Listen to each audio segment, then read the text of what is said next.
Hello, everyone out there, all my friends and franchise mavens. This is Greg Mohr, and we are going through my book, Real Freedom, Why Franchises Are Worth Considering and How They Can Be Used for Building Wealth. And I appreciate everybody who stayed with me this entire time, going through my entire book. We're actually on the last chapter in the conclusion, chapter 9.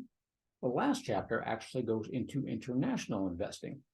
So at this point, we've been talking about franchising as if it exists only in the U.S. It doesn't. Franchising is actually all over the world.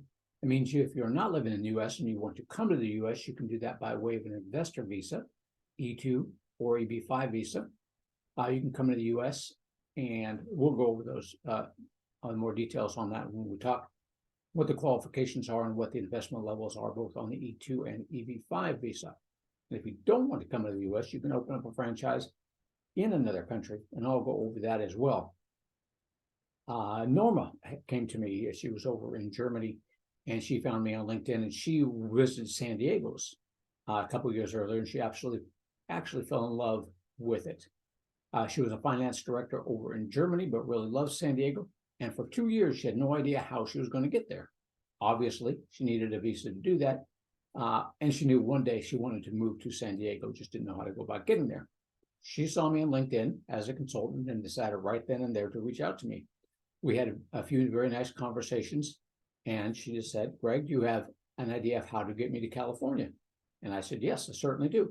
And this is how we did it. We did it with the E2 visa. So when you're looking at an E2 visa, it's called an investor visa. It allows foreign entrepreneurs to live and work in the U.S. through an investment in a U.S. business. Your spouse and unmarried children under the age of 21 may accompany investors to the U.S. Again, another disclaimer, I've got a few of those throughout my book here. First off, these things do change on a regular basis. As we go through this together, now this is where they stand. I've got visa attorneys that can help you with that. Times change, and they'll keep you informed of the latest changes on that. It is one thing to note, it is for treaty nationals only. So I'll have to check and see if the country that you're coming from does have a treaty with the U.S. for this. For coming in there. Currently, there's about 80 different countries that have treaties with the U.S. Contact me again. I'll get you that list or send you an email link to where you can get to that list. You can go to my website, franchisemaven.com, and look under the E2, EB5 visas, and that will give you a list of the countries that the United States has treaties with that can bring people over here. You're usually granted a visa in 2 to 5 year increments, depending on the treaty between the countries. How long can you stay here before it's renewed? It's renewed indefinitely, as long as the business continues. Every 2 to 5 years, you must renew it, and as long as the business is continuing, you can renew it. You must have a passport in that treaty country. So again, go to my website or contact me, and I'll get you that list and let you know if your country is on that list. Minimum investment. First off, you need to make a substantial investment in qualifying in any qualifying business in the U.S. In practice, if you're looking at an E2 visa, you're looking at around $100,000 investment to have a strong E2 visa case. A smaller investment may be possible depending on the nature of the business, but from my attorneys told me about $100,000 investment is a strong E2 case. Qualifying businesses, you may invest in a new or existing business. It doesn't have to be an existing business. It can be a new franchise. And that's what Norma is doing over in San Diego. You must have a minimum of 50% of controlling ownership in any business that you potentially qualify for. What they're going to be looking at is for you to generate sufficient income to provide yourself and your family with a comfortable living in the U.S. You also have to create jobs for U.S. workers. For the E2, it's usually at least 2 employees, not including you. But they do give you time to do that as well. With a new business, they give you a reasonable amount of time to reach profitability and job creation. It must be an active operating for-profit business. How to apply for it? Well, you can try and do that yourself, but it's probably easier just to pay an attorney to get that done. I have people that'll take care of everything for you.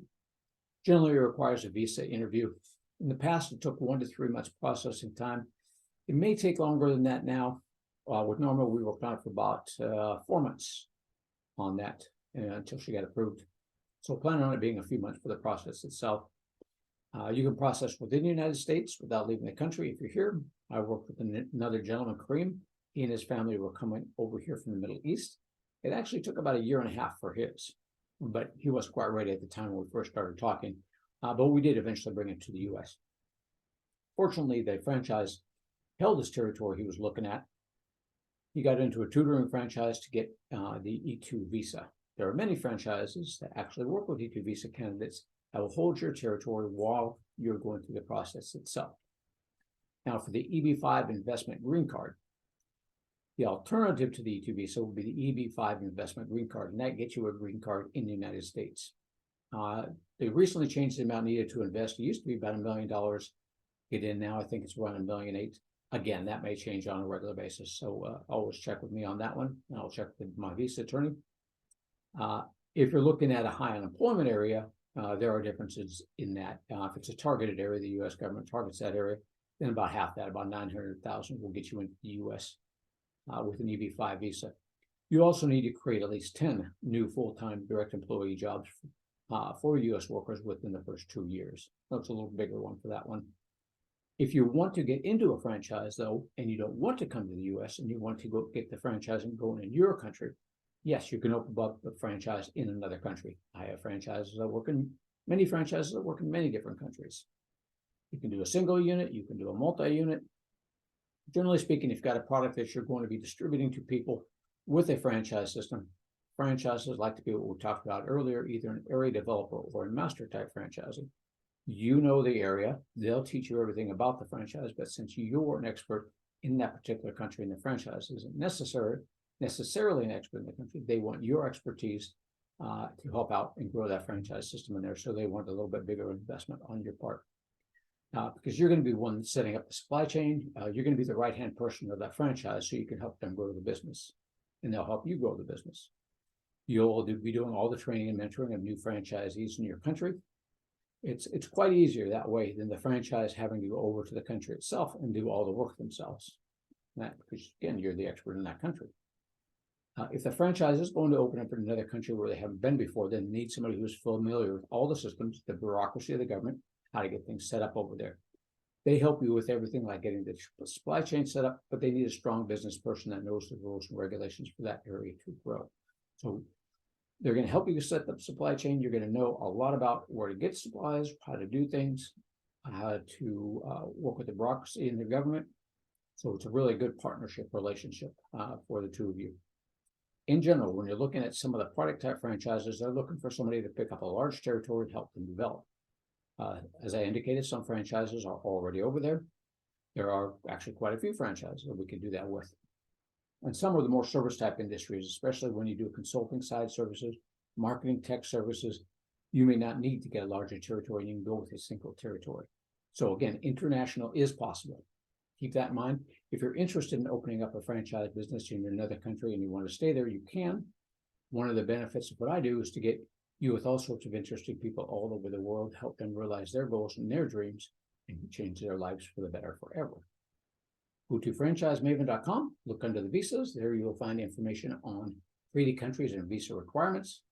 And if you're franchising around the world, give me a call or send me an email. Let's connect. And we'll go over which franchises are available in the country you are in. So with Norma, we've got her a great franchise attorney. They actually did everything for her. They created the business plan, completed the visa, and she is now living happily as a business consultant over in San Diego. Just completely, utterly happy.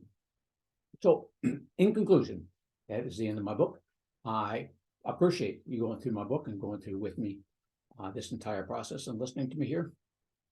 We've gone through stories of other people who have gone through the process with me and found franchises, and how I've helped them realize their freedom is just one franchise away. So have you found that you can relate to any of the people in my stories? Same background as you, maybe one or more of them. Any good franchise consultant will help you realize your goals and expectations.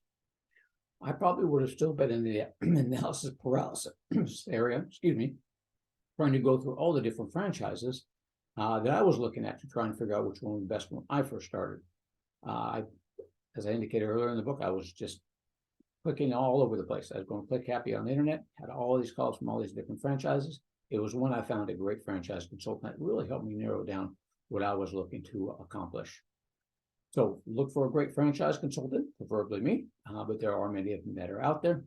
You can connect with me on my webpage, franchisemaven.com.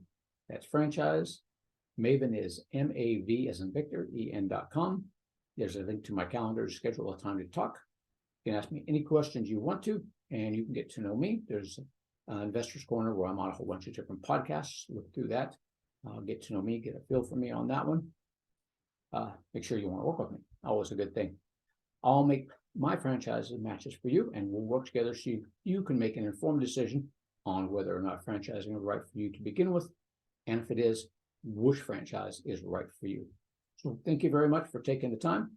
I appreciate all the time you've taken to listen to this, watch this, and if you haven't had a chance to get a copy of my book, just send me your address and I'll send you over a hard copy on that one. And keep in mind, freedom is just one franchise away, and I am here to change your life for the better forever. Call me at 361-772-6401, or again, website or email. Always here for you. Everybody, enjoy yourselves out there.